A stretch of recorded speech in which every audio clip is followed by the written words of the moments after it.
नमस्कार दोस्तों, मैं भोपाल के एक जंगल में आया हूँ और केरा घाट जंगल है ये। तो मैं वहाँ पे वीडियो बना रहा था।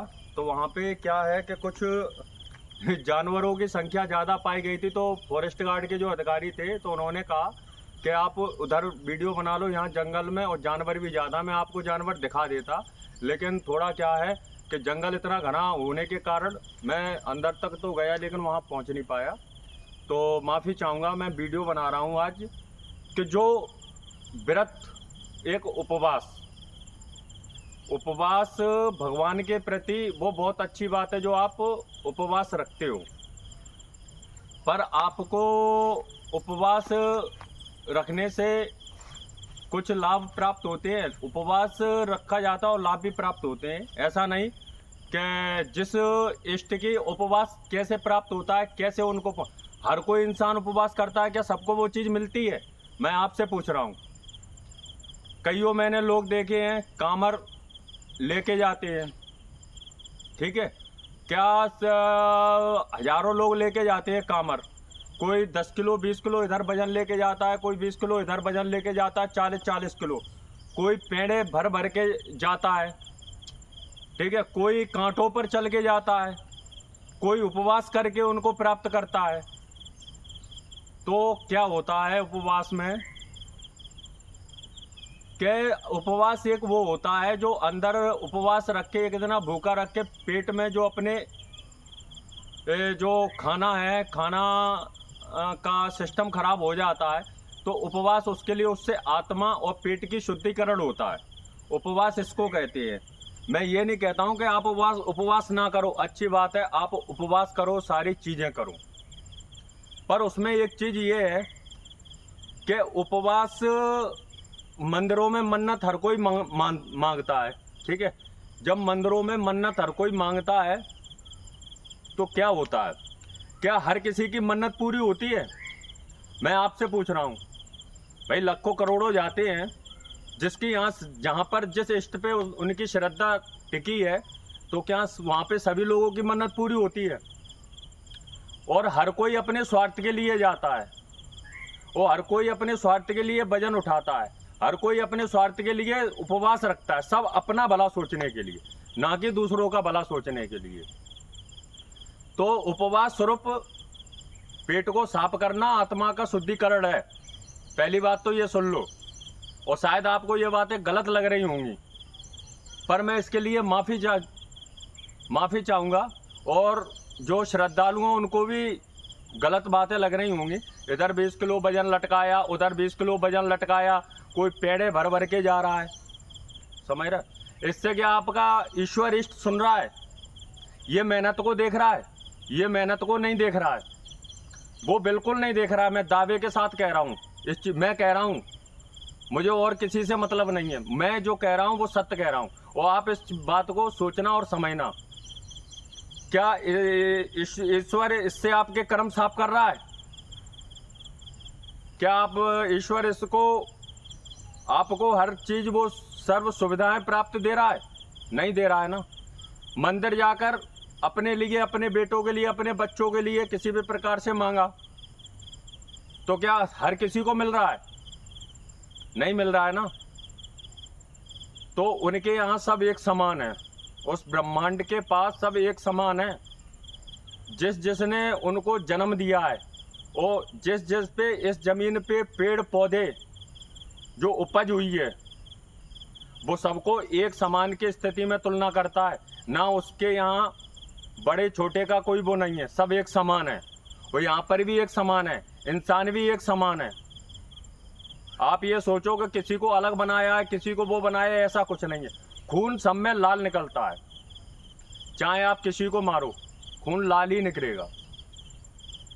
तो ये चीज़ मान के चलो, उपवास एक होता है आत्मा का शुद्धिकरण, और ये करना भी जरूरी है, जिससे कि जो खाना खाते हैं वो कईयों चीज़ें खट्टी पेट में हो जाती हैं। और जब अपन एक दिन का उपवास आहार करते हैं, सिर्फ पानी पीते हैं, और जो भी पानी पी के ये सारी चीज़ें निकल जाती हैं, तो इससे आत्मा का शुद्धिकरण होता है, पेट की सफाई होती है। तो आप इतना वजन या कामर या उपवास रखने से या मेहनत करने से कहीं कुछ नहीं प्राप्त होता। मैं कह रहा हूँ इस चीज़ को, जब तक आप भगवान आपके पास है, आप स्वयं में भगवान हो, और भगवान यहाँ दिखता है। मैं कहता हूँ इस चीज़ को दावेदारी से, आप मानो या ना मानो, आप विश्वास करो या ना करो, पर मेरा उद्देश्य है बताने, क्योंकि खुद का प्रैक्टिकल, खुद के अनुभव से मैं चलता हूँ, ना कि मैं किसी के अनुभव से, ना कि मैं किसी के प्रैक्टिकल से चलता हूँ। तो आप इस चीज़ को समझो, जब तक आप अपने कर्म नहीं सुधारोगे, अपने आप को नहीं बदलोगे, आप हर किसी के हमदर्द नहीं बनोगे, आप बेसहारों को सहारा नहीं दोगे, आप ज़रूरतमंद लोगों की ज़रूरतें पूरी नहीं करोगे, क्योंकि आप अगर ज़रूरतमंद लोगों की ज़रूरतें पूरी करने के योग्य हो, आप उस लायक हो, तो आप कर सकते हो। नहीं तो ज़रूरतमंद लोगों की ज़रूरत हर प्रकार से की जाती है, शरीर से भी की जाती है, उनको पानी पिला के भी की जाती है, बीमार है तो बीमार स्थिति पे उनको हॉस्पिटल भी ले जा सकते हो। ये नहीं कि हर चीज़ पैसे से ही करो, हर किसी की पैसे से तुलना, हर कोई इंसान पैसे से नहीं तुलता है। और नहीं तौल के देख लो, आज भी इस दुनिया में सच्चे इंसान है जो पैसों की अपने आगे अहमियत नहीं समझते। समझ रहे हो? तो हमेशा याद रखना, हमेशा याद रखना, इन सारी चीज़ों से कोई ईश्वर आपको नहीं देख रहा। आपको किस रूप में देख रहा है, कैसे देख रहा है, क्योंकि उस ब्रह्मांड ने सृष्टि को रचा है। इस पृथ्वी पे जो मानव जाति को, हर जाति को जन्म दिया है, तो सबको एक समान के रूप में देखता है और एक समान जैसा ही कार्य करता है। पर आपको ईश्वर से वाकई में ही मिलना है, तो पहले आप अपने नेचर, आचार विचार और अपनी वाणी में मिठास लाइए। गुस्सा, क्रोध, मुँह माया, जंजाल सारे छोड़ो और अपने आप को बदलो, अपनी रास्ताएं देखो, अपना कर्म और कर्तव्य करो। वो कहते हैं कर्म कर, फल की इच्छा ना कर। फल तो तेरे पीछे है, मगर तू उसको सोच मच के मुझे आगे मिलेगा क्या नहीं, बस अपना कर्म कर। और जब तक कर्म को नहीं सुधारोगे, तब तक ये सब करते रहोगे, किसी को कोई प्राप्त नहीं होता। मैं कह रहा हूँ इससे, भगवान को आप गए लड्डू, 56 प्रकार के भोग, और हे भगवान मेरे बच्चे की नौकरी लग जाए, हे भगवान मेरा बेटा हो जाए, मेरे बहू के ये हो जाए, अपने लिए मांगा। कभी उस दरबार में गए हो तो भगवान पता है भगवान को वहाँ किस आधार पे किया गया है, इस चीज़ को आप समझना गौर से, कि मंदिर क्यों बनाए गए हैं। वो आपकी आत्मा के शांति के लिए। भगवान वहाँ भी नहीं बैठे, भगवान आप पे ही बैठे हैं, लेकिन आपको वो ऑटोमेटिक कब देना स्टार्ट करता है, जब आप अपने कर्म को, और आजीवन का कर्म को संभालना पड़ेगा, आजीवन नियत साफ रखनी पड़ेगी, आजीवन मिठास लाना पड़ेगा, आजीवन क्रोध खत्म करना पड़ेगा, आजीवन के लिए सारी चीज़ें खत्म करनी पड़ेंगी, आजीवन के लिए मदद करनी पड़ेगी, आजीवन के लिए सारी चीज़ें करनी पड़ेंगी। समझ रहे हो? और ये करनी पड़ेंगी, और फिर आपकी परीक्षा चालू होंगी कुछ क्षण में। फिर वो परीक्षा लेता है, और परीक्षा लेता है हर मोड़ पर, और परीक्षा में उसके में पास होना पड़ेगा। और जब तक पास नहीं हो गए, आप पे परीक्षा में गलती बनेगी। मैं जानता हूँ, मैं भी जानता हूँ कि मुझ पे भी गलती बनी, ऐसा नहीं कि नहीं गलती बनी, और गलती बनेगी, वो माफ़ भी करेगा, क्योंकि आपने कर्म सारी चीज़ें सुधारी हैं, तो वो चीज़ माफ़ भी करेंगे। और जब ये चीज़ करने लगोगे, तो आपको ईश्वर आप ही हो, इस चीज़ को विश्वास रखो।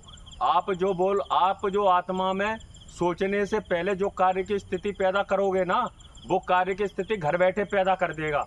ये आप अभी आपने खेल नहीं देखे, आपने तो ये देखा है कि अरे कभी उस मूर्त से ये भी कहा है कि मालिक मैं आपके दरबार में आया हूँ, और मेरी यही, आप एक गरीब हो या फकीर हो या एक पैसे वाले हो, आपने कभी ये कहा है कि मैं जैसा हूँ बहुत अच्छा हूँ, मेरी माया मेरे माँ बाप हैं, मेरी धन